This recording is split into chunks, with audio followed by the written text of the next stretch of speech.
मराठा आरक्षणासाठीचा एल्गार आता मुंबईमध्ये पुकारलेला आहे. मनोज जरांगे यांना त्यांच्या आव्हानांना साथ देत महाराष्ट्रभरातील मराठा समाज जो आहे मुंबईला आगेकूच करणार आहे. याच पार्श्वभूमीवर धाराशिव जिल्ह्यातील सारोळ येथील मराठा समाज जो आहे तो आज अंतरवलीकडे निघणार आहे. नेमकं काय नियोजन केलं आहे, किती मराठा बांधव जे आहेत ते अंतरवलीकडे जाणार आहेत, आपण हे जाणून घेणार आहोत. काय सांगाल, आपण अंतरवलीकडे जात आहे, कशी तयारी आम्ही झाली? आता सध्या आपल्या मुंबईसाठी एक ट्रॅक्टरचं नियोजन केलेलं आहे. त्या ट्रॅक्टरमध्ये जेवणाचं सगळं 15 दिवस पुरेल असे साहित्य घेतलेलं आहे आणि त्याला झोपण्याची व्यवस्था, पुन्हा राहण्याची, खाण्याची सगळी 50 लोकांची व्यवस्था करून आणि प्लस एक 10 गाड्याचं नियोजन आहे. ट्रॅक्टर सोडून आम्ही संध्याकाळी 8 वाजता अंतरवली सराटीकडे निघणार आहोत. तिथून दादा सोबत मुंबईकडे कूच करणार आहोत. एकंदरीत किती लोक असतील आपल्या गावातून आणि त्यांच्यासाठीच एकंदरीत किती तयारी, काय तयारी करण्यात आली? तर आम्ही आमच्या गावातून एक ट्रॅक्टर मोठा घेतलाय, पिकअप आहेत, 4 व्हीलर आहेत. तरी सगळे मिळून आमची 100-150 गावातून संख्या आहे. आम्ही जेवण्याची, राहण्याची, झोपण्याची व्यवस्था केलेली आहे. बरेच 15 दिवस जरी आम्हाला नाही वापस यायची तरी तेवढी आम्ही अन्नाची व्यवस्था केलेली आहे. अशा तयारीने आम्ही निघालेलो. काय जे लोक जाणार आहेत त्यांची नोंदणी वगैरे काय करण्यात आलेली आहे? नोंदणी झालेली आहे आमच्या गावातून नोंदणी झालेली आहे. आमची ट्रॅक्टर असेल, तुम्ही आता पाहिलं ट्रॅक्टर आहे, 4 व्हीलर आहे, पिकअप आहेत. मी बरेच संख्येने गावात निघालेलो आहेत. आम्ही त्या ट्रॅक्टर मध्ये काय सोय करण्यात आली नेमकी? आमच्या ट्रॅक्टरमध्ये तर आता बघा राहण्याची आणि खाण्याची सोय केलेली आहे, पिण्याची पाण्याची सोय केलेली आहे, सांडपाण्याची, आंघोळीच्या पाण्याची सोय झालेली आहे, जेवणाची सोय केलेली आहे. त्याच्यामार्फत म्हणलं तर शेगडा घेतला आम्ही माळव घेतलंय. आम्ही त्या सगळ्या हिशोबाने निघालेलो होतो. किती दिवसाचं सगळं साहित्य जे आहे आपण ते किती दिवसाचं घेतलं? सध्या तरी साहित्य आम्ही 15 दिवसाचं घेतलेलं आहे. जे पुढे जे होईल ते होईल. काय 15 दिवसांनी भले दादासारखं आम्ही उपाशी पोटी पुढत राहू, पण आम्ही आता वापस येणार नाहीत. आम्ही आता काय गावात गणपती, उद्या गणपती येणार आहेत, काय गणपतीसाठीचे नियोजन केलं का? गणपती दादा म्हणले तसं मुंबईतच गणपती साजरा करायचा? गणपतीचं नियोजन केलेलं आहे, पण सध्या आम्ही गणपतीच्या नियोजनासाठी थांबणार नव्हतो. दादाने जे नियोजन केलेलं आहे त्या नियोजनासाठी आम्ही मुंबईकडे रवाना होणार. गणपतीच आम्ही वाहनात घेऊन जाणार. साधारणतः किती वाहन असतील आपल्या जिल्ह्यातून, काय अंदाज वगैरे, काय आकडा? साधारणतः एक 10-15 हजार असतील. हो.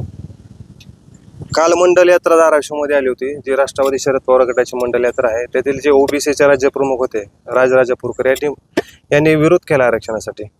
विरोध तो सर्वजणच करायला लागलेत. मराठ्यांच्या ओबीसी मधून आरक्षणासाठी सर्वजण विरोध करतात, पण हे आता सदळ पुरावे जे सापडलेत त्या आधारे तरी ओबीसी मधून आरक्षण हवंय. आणि परवा सक्सेना सलगर जे आपल्या जिल्ह्यातलीच आहे, त्यांनी शिरूर अंतपळे ते विधान करताना म्हणले होते की ओबीसीचा 1% सुद्धा आरक्षण जाऊ देणार नाही. नाही, ते सरकार पाहिजे ना, जाऊ द्यायचं का नाही, कशात न द्यायचं मराठ्यांना आरक्षण. ते आमच्याकडे पुरावे आहेत, मनोज दादा पुरावे सादर करतात, त्याप्रमाणे सरकार विचार करेल आरक्षणाचा. मागच्या वेळेस मुंबईत आरक्षणाची घोषणा केली होती, मात्र त्या आरक्षण समाधानी नाही मराठा समाज, जी सरकारनं घोषणा केली होती. कुठंतरी मराठा समाजाची फसवणूक झाली असं म्हणणं आहे. तर ह्यावेळेस काय वाटतं आपलं? मागच्या वेळेस सुद्धा आरक्षणासाठी मी स्वतः मुंबईला गेलेलो होतो. आमच्या गावातली बरीच लोक मुंबईला गेलेली, त्यात मी होतो. ज्यावेळेस रात्री शिष्टमंडळ 2-2:30 वाजता आलं तर त्यावेळेस मी स्वतः तिथं होतो, त्या मसाला मार्केटपाशी. त्यात वेळेत मंगल पर्वत, लोंढा, पुन्हा हे अशी बरीच 5-6 जणांचं शिष्टमंडळ आलेलं होतं. त्या टायमाला खोटी शोधपत्रा काढून आम्हाला नादी लागून 5-6 महिन्यात तुमचं सगळं काय ते आम्हाला म्हणली तरतूद करायला टाइम लागेल. त्याचे GR काढून सगळे फसवे GR काढून आमची उगं तोंडाला पाणी पुसून आम्हाला परत माघारी लावलं होतं मुंबईच्या हिशोबून. ह्यावेळेस आम्हाला 1 वर्ष 6 महिन्यात आम्हाला त्यांचा पूर्ण अभ्यास झालेला आहे.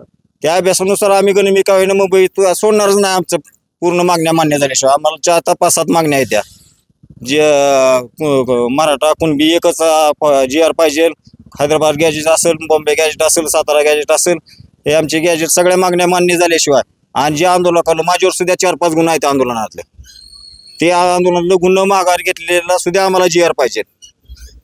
पुन्हा आमच्या जवळजवळ 400 ते 425 लोक मराठा बांधवांनी आत्महत्या केल्या होत्या. त्यांच्या प्रत्येकी घरातल्या माणसाला, एकातर माणसाला शासकीय नोकरी घेता म्हणून सुद्धा फसवा GR काढलेला होता. तो सुद्धा आमचा GR अधिकृत करून घेतला पाहिजे. हे आमच्या मागण्या राहतील.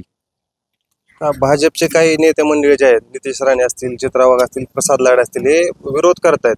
जर मराठा समाजाला मुंबईत येण्यापासून रोखलं तर काय भूमिका असणार आहे? त्यांना बुकायचं काम केलंय त्यांचं चालू आहे सध्या.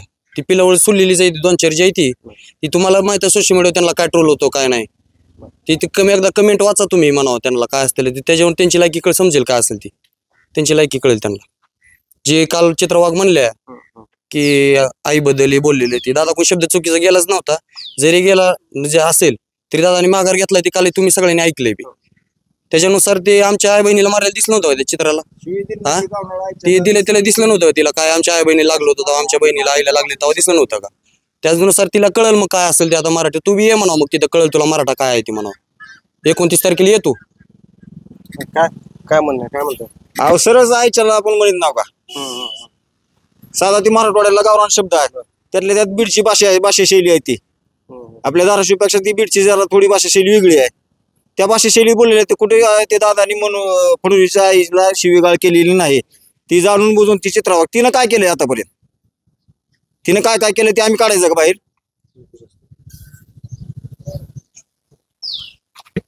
निश्चितच मराठा समाज जो आहे तो जरी अडवणूक केली मुंबईत येण्यापासून, तरी आम्ही गनिमी कावेने जाऊन आरक्षण घेतल्याशिवाय माघार येणार नाहीत, अशी मराठा समाजाची भूमिका आहे. मी वैभव पारवे, लोकशाही मराठी, धाराशिव.